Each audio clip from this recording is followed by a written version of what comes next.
Hey my dear students, this is Vishwajeet and welcome to my channel Be Smarty।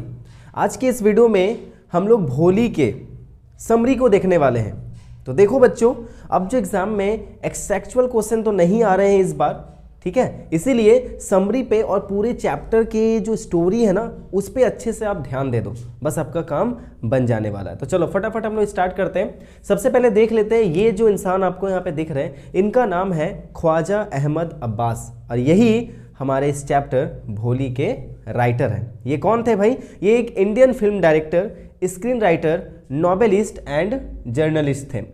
उन्होंने बहुत सारा काम किया, हिंदी में काम किया, उर्दू में भी काम किया और इंग्लिश लैंग्वेजेस में भी काम किया और इन्होंने ही ये स्टोरी लिखा भोली। अब इसमें होता क्या है, एक मैं छोटा सा आपको ओवरव्यू दे देता हूँ कि एक लड़की होती है छोटी सी, उसका नाम होता है भोली, ठीक है। और एक बार क्या होता है कि वो खटिये से जाती है गिर जाने के बाद अब होता क्या है, उसका माइंड का कोई ना कोई ऐसा पार्ट होता है जो थोड़ा सा डैमेज हो जाता है और जिसके वजह से वो क्या होती है, एक बैकवर्ड चाइल्ड बनकर रह जाती है। वो हकलाती भी है, उसके चेहरे पे पॉक के मार्क्स हो जाते हैं, सभी लोग उसका मजाक उड़ाते हैं, फिर भी किसी तरीके से उसकी ज़िंदगी बदलने लगती है जब वो स्कूल जाना स्टार्ट करती है। A kind hearted teacher encouraged her and she overcome her problem of stammering.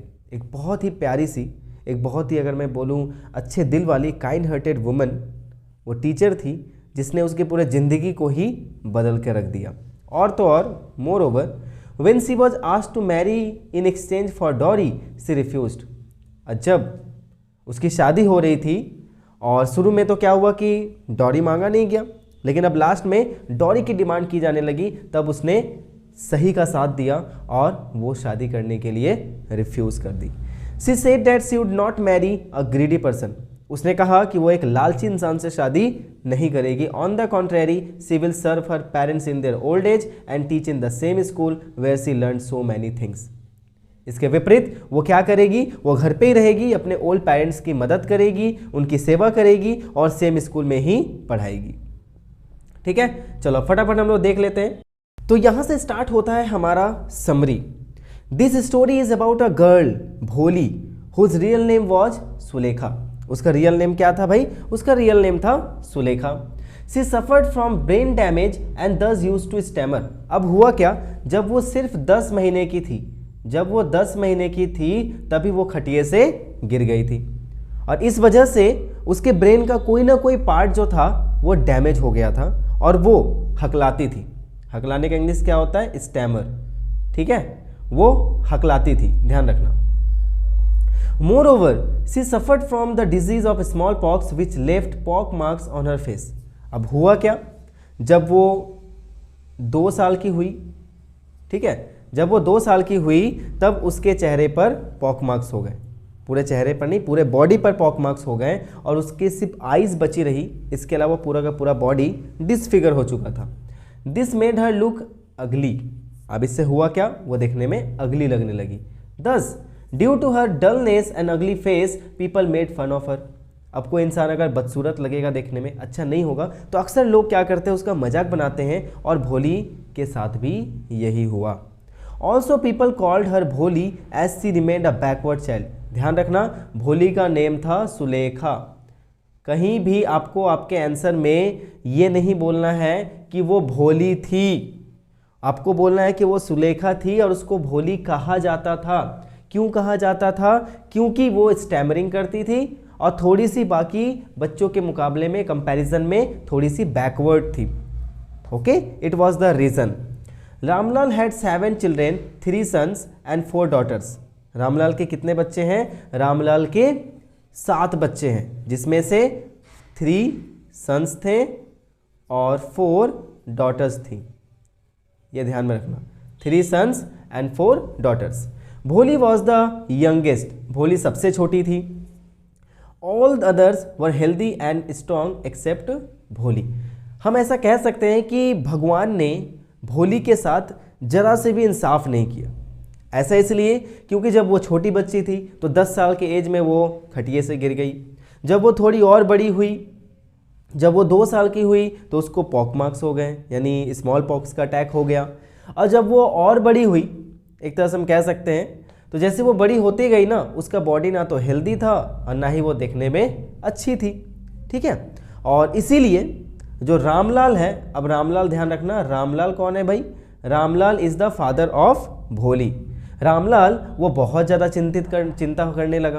क्यों करने लगा? क्योंकि उसके बाकी बच्चे यानी जो बेटियां थी वो बिल्कुल हेल्दी थी, देखने में भी अच्छी खासी थी, लेकिन सिर्फ भोली ही हेल्दी भी नहीं थी और साथ साथ में उसका दिमाग भी सही से काम नहीं करता था, वो इंटेलिजेंट भी नहीं थी, वो देखने में अच्छी भी नहीं थी। तो इसीलिए रामलाल हमेशा चिंतित रहता था कि किस तरीके से उसके लिए एक हस्बैंड ढूंढा जाए, क्योंकि हस्बैंड जो है वो ऐसी लड़की को तो पसंद नहीं करेगा। वन डे, एक दिन क्या होता है, tehsildar sahib came to perform the opening ceremony of a primary school open in the village. हुआ क्या, एक दिन तहसीलदार साहब वहाँ पर आते हैं। ध्यान रखना, रामलाल कौन था भाई? रामलाल एक रेवेन्यू कलेक्टर था, रेवेन्यू कलेक्टर। ठीक है, पूरे गांव का ऑफिशियल रेवेन्यू कलेक्टर था। वो भोली के पापा थे, लेकिन उनका काम क्या था? वो रेवेन्यू कलेक्ट करते थे। तो एक बार की बात है, विलेज में एक प्राइमरी स्कूल खुलता है और उस स्कूल के इनॉग्रेशन में, ओपनिंग सेरेमनी में किसको बुलाया जाता है? तहसीलदार साहब को। और तहसीलदार साहब वहाँ पर आकर वो रामलाल से कहते हैं कि रामलाल, तुम पूरे गांव के एक रिप्रेजेंटेटिव हो, इसीलिए तुम्हें अपनी बेटी को स्कूल ज़रूर भेजना चाहिए और पूरे गांव वालों के लिए एक एग्जाम्पल क्रिएट करना चाहिए। तो अब तहसीलदार साहब ने कहा, तो वो मना कैसे कर सकते हैं, क्योंकि वो उनसे पोस्ट में बड़े थे, और तो इसलिए उन्होंने मना नहीं किया। अब हुआ क्या, भोली के पापा रामलाल घर जाते हैं। घर जाने के बाद वो अपनी वाइफ से इस बात को डिस्कस करते हैं कि तहसीलदार साहब ने कहा है तो अब हमें भोली को स्कूल भेजना पड़ेगा। और ये बात सुनकर भोली की माँ बहुत ज़्यादा गुस्सा करती है। वो ये बोलती है कि भोली को स्कूल भेजेंगे, इसको ठीक है भेज दो स्कूल, जाओ इसको एक बार स्कूल भेज दो, फिर कोई भी इससे शादी नहीं करेगा, फिर ऐसे ही ये बैठी रहेगी। अब रामलाल कहने लगा कि भाई मैं तहसीलदार साहब के ऑर्डर को डिसऑबे कैसे कर सकता हूँ, उन्होंने मुझसे कहा है तो मुझे तो करना ही पड़ेगा। फिर भोली की माँ गुस्सा करके बोलती ठीक है जाओ, एक तो वो देखने में अच्छी भी नहीं है, बुद्धि भी उसका सही से काम नहीं करता है, तो सही है भाई स्कूल में ही दे दो, ठीक है, हमें उसके केयर करने की ज़रूरत नहीं है, उसके जो टीचर्स हैं वही उसके केयर करेंगे। तो इस तरीके की मॉम थी भोली, भोली की मॉम कुछ इस तरीके की मॉम थी। अब शुरू में हुआ क्या कि भोली स्कूल जाने के लिए बहुत ज़्यादा डर रही थी। क्यों भाई, क्यों डर रही थी? क्योंकि इससे पहले उसको पता ही नहीं था कि स्कूल होता क्या है। उसने कभी ये स्कूल वर्ड सुना ही नहीं था, पहली बार वो स्कूल वर्ड को ही सुन रही थी, इसीलिए वो बहुत ज़्यादा डर रही थी। फिर भी when she was properly cared for, given good clothes and other things, she began to believe that she was being taken to a better place than her home. पूरे घर में किसी को भी उसके बालों की कोई चिंता नहीं थी, वो सही से खा रही है कि नहीं खा रही है उसकी भी कोई चिंता नहीं थी। कुल मिलाकर भोली was a neglected child in her family. उसके पूरे परिवार में कोई इसका केयर ही नहीं करता था। तो अब स्कूल जाने की बारी आई, तो इस तरीके से वो स्कूल जाएगी तो रामलाल की तो इज्जत मिट्टी में मिल जाएगी भाई, क्योंकि वो एक गवर्नमेंट ऑफिशियल है, रेवेन्यू कलेक्टर है, उसके घर में खाने पीने की कोई कमी ही नहीं थी।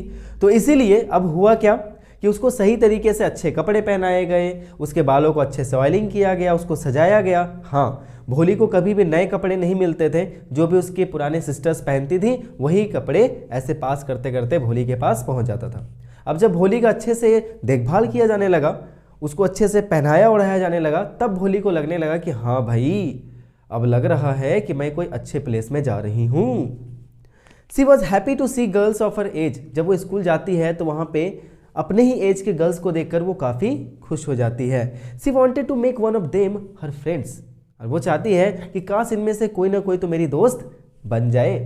However, when the teacher asked her name, she stammered and all the girls laughed. जैसे ही उसके टीचर ने उसका नेम पूछा, सभी लड़कियां उस पर हंसने लगती हैं। ऐसा क्यों? क्योंकि वो वहाँ पर भी स्टैमरिंग करती है, हकला जाती है, ब ब ब ब ब ब भू भू ऐसे करती है, और जिस वजह से बाकी सभी लड़कियाँ उस पर हंसने लगती है। दिस डिस्करेज हर बैडली, और इसी वजह से वो बहुत ज़्यादा निराश भी हो जाती है। She started crying but the teacher was a kind hearted woman, वो रोने लगती है लेकिन जो टीचर थी वहाँ पे वो एक काइंड हर्टेड वुमन थी। She encouraged her to speak, moreover she told her that she could overcome her stammering completely if she come to school daily. This aroused a sign of hope and new life in भोली। वो lady, वो kind teacher उसको motivate करती है, उसको empower करती है कि देखो तुम घबराओ मत, एक ना एक दिन देखना तुम इस तरह से हकलाती हो ना, इससे तुम ठीक हो जाओगी, लेकिन इसके लिए तुम्हें रोज स्कूल आना पड़ेगा। मैं हूं ना, मैं तुम्हारा साथ दूंगी, मैं तुम्हें पढ़ाऊंगी, मैं तुम्हें एजुकेटेड करूंगी। तो ये जब चीज़ें वो बोलती है, ये प्यार से जो उसका नाम लेती है, उसको एफेक्शनेशन देती है, इस वजह से उसके अंदर एक नई आस जागती है और ऐसा लगता है कि अब उसकी लाइफ ज़रूर चेंज हो जाएगी। ईयर पास्ट, साल बीतते गए, the village became a small town, अब वो विलेज एक स्मॉल टाउन बन गया, और तो और the little primary school turn into a high school, वो छोटा सा जो प्राइमरी स्कूल था अब वो एक हाई स्कूल बन गया था। Other improvements have also taken place, बहुत सारे इंप्रूवमेंट्स हुए। अब मैरिज प्रपोजल केम फॉर भोली, अब बात आ गई भोली के शादी की। अब होता क्या था, बहुत पहले ज़माने में बेटियां थोड़ी सी पढ़ लेती थी, 10 तक जाते रहते उनकी शादी करा दी जाती थी, या 10 पास की और बस शादी, है ना। Next, it was from a lame old man whose children were grown up, however Ramlal and his wife agreed as he was well settled.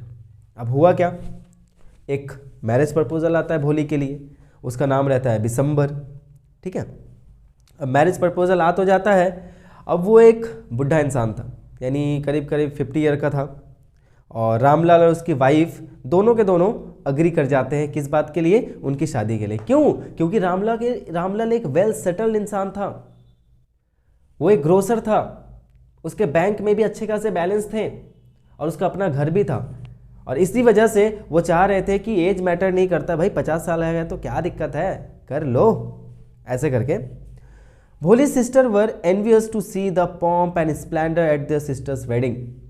Ramlal शुरू में हेजिटेट करता है, लेकिन फिर से भोली की माँ वो बोलने लगती है, अरे एक मेल के लिए एज नहीं देखा जाता, 50 हो या कुछ भी हो कोई बात नहीं, तुम शादी करा दो। ये नहीं देख रहे हो कि बिसंबर एक भी रुपये नहीं मांग रहा है, वो डॉरी नहीं मांग रहा है, और उसको भोली के पॉक मार्क्स के बारे में भी तो नहीं पता है, उसने एक्सेप्ट भी कर लिया, चलो भाई इसको अपने घर से विदा करो। ऐसा नहीं कहा था, मैं लास्ट वाला खुद से बोल रहा हूँ। उसको अपने घर से विदा करो भोली को, सबसे बढ़िया, ये हमारे लिए एक बर्डन के जैसे ही है, ठीक है।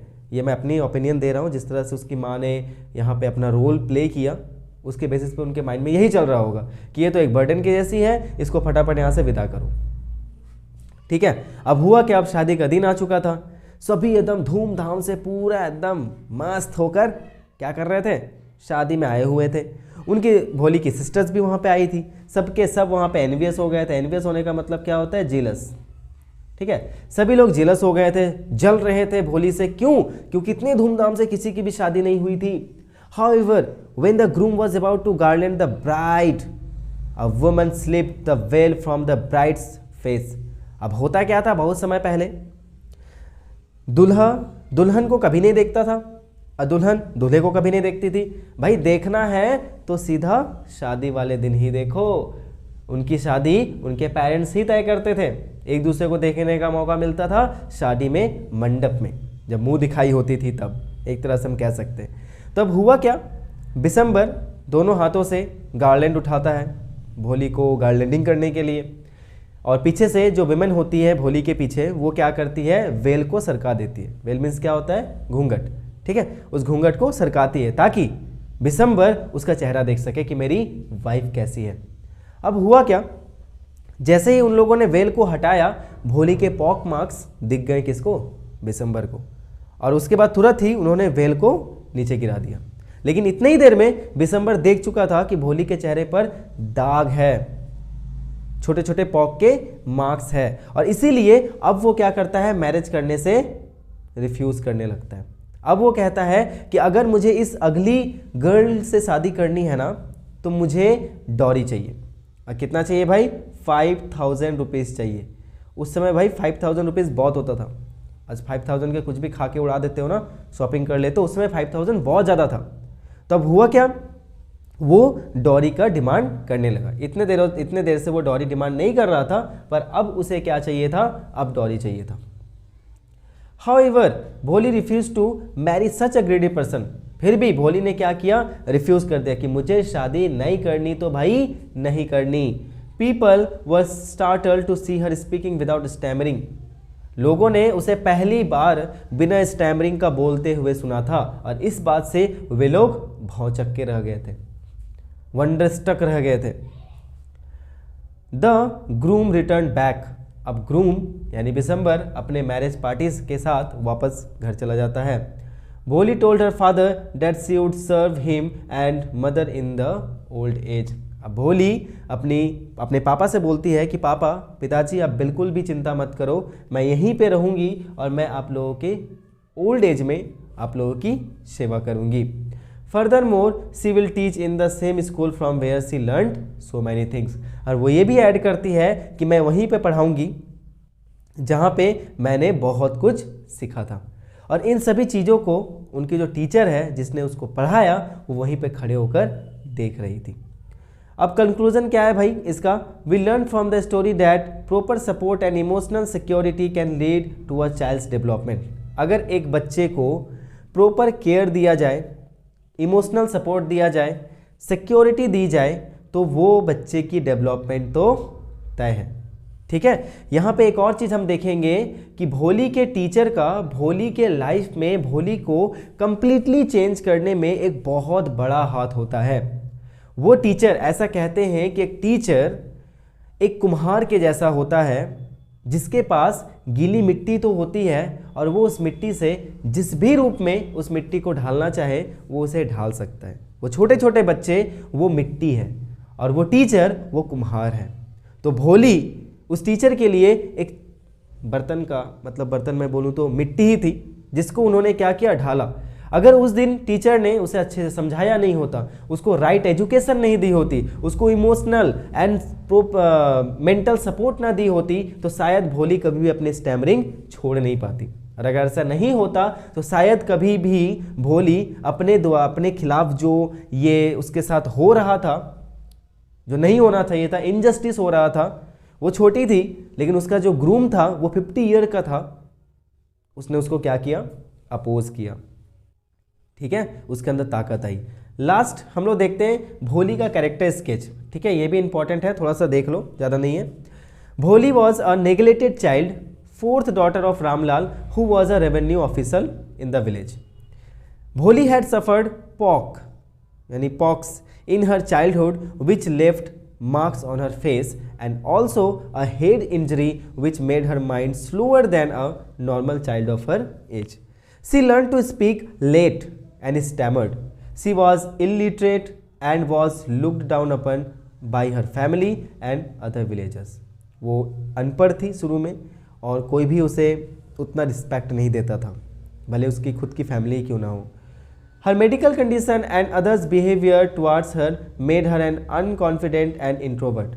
जब लोग अच्छे से आपसे बिहेव ना करें और कोई मेंटल प्रॉब्लम आपके साथ हो जाए, तब आप बन जाते हो अंडर कॉन्फिडेंट या इंट्रोवर्ट। तो भोली के साथ भी कुछ ऐसा ही होता है, उसके मेडिकल कंडीशन के कारण और बाकी लोग जिस तरीके से उसकी ओर बिहेव करते थे, इसी ने उसको अंडर कॉन्फिडेंट एंड इंट्रोवर्ट बना दिया। She was like any other child who was fond of her pet cow Lakshmi. ठीक है, और उसको एक गूंगी गाय की तरह माना जाने लगा था, डम काउ, गूंगी गाय। Her hesitation to go to school shows that she was also unaware of age-old customs and traditions, but still understood them as something bad and feared them. ठीक है, वो जब उसको स्कूल ले जाया जाने लगा तो वो बेचारी जो हेजिटेट कर रही थी, वो ये शो करता है कि उसको अपने एज ओल्ड कस्टम के बारे में पता नहीं था कि इस एज में मुझे स्कूल भी जाना है ना। और लेकिन उसके ये बात का ज़रूर पता था कि कुछ तो बुरा है, कुछ तो गलत हो रहा है, उसको डर लग रहा था। After getting education and encouragement from her teacher, she became a confident, easy speaking and a kind girl.